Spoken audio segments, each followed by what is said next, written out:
มีละอยู่ศรัทธาศรัทธาคือคำมันสัจจะให้ตั้งต่อ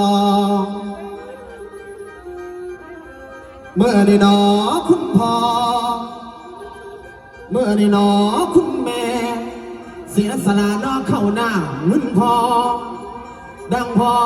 งขัน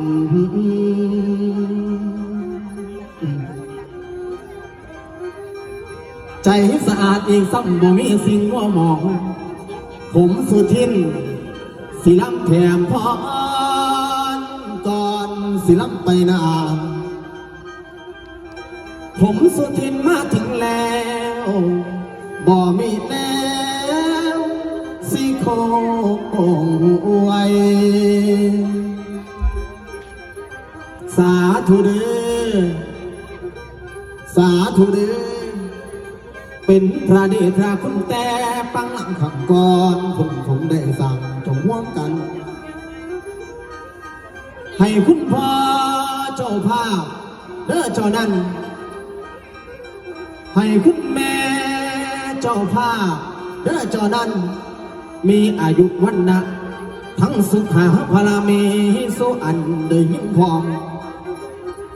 มีคุณมาลุกล้อมใช่โยเจ้าองเปล่าสมดังใจเจ้าขาวได้ทำบุญมือนี้จังเป็นนี่ดอกเรือลาย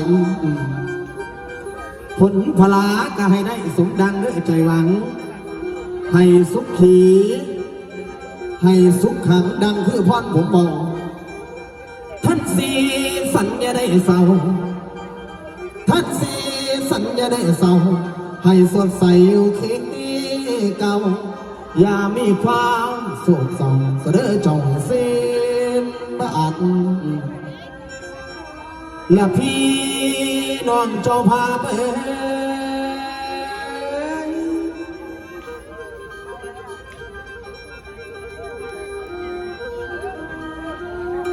ที่เหลือกันแม่นให้กำลังใจกันเด้อม่วนเด้อบ่มีผู้ใดหนีพ้นในเรื่องของความตายน้องลุงมาพอดีกับมาล่ำแล้วก็มาให้กำลังใจกันเจ้าภาพในดีพอหลวงเอื่อยม่วนคุณพี่ระยศผู้เป็นลูกเต่าล้อล้านในห้องพบมือเงินคำกำแก้วเมื่อเป็นหมื่นเมื่อเป็นแสนอันนี้สมผลบุญจากการจัดงานมื้อนี้ก็ขอให้ได้กลับขึ้นมาเป็นล้านเด้อม่วนเด้อสมบ่ได้ก็ให้ได้สมบ่มีก็ให้มีอีเมียกวง17 ปีคนนี้ผู้เก่งดูให้มันหอดดูให้มันเถิดคือเล่าแล้วเฮาน่ะไม่อยากเข่าได้ไงไม่อยากเข่าจะ60เดือนตายเลยบ่ไม่อยากจะเข่าวันมานั่นเลยไหมบ่ให้เจ็บบ่ให้ใครบ่ให้ป่วยตายไปได้จะซื้อสีใดบ่เอาจังสี่ซะเอา61ซะเอาไม่ได้กินเงินเดือนรัฐบาลก็กันจะเดือนนึงบ่เอาไม่ได้กินเงินเดือนมันจะปีนึงพอดีจังสี่เอาตั้งสั้นเต็มเพราะแต่ครบว่าปีละตายเลยไหมล่ะเด้อเพราะตั้งสั้นได้อยู่น้อยเนาะจะบ่เจ็บบ่ปวดจังจะบ่ให้ลูกให้เต้าลำบากไปนอนเฝ้าโรงพยาบาลเนาะแม่เนาะ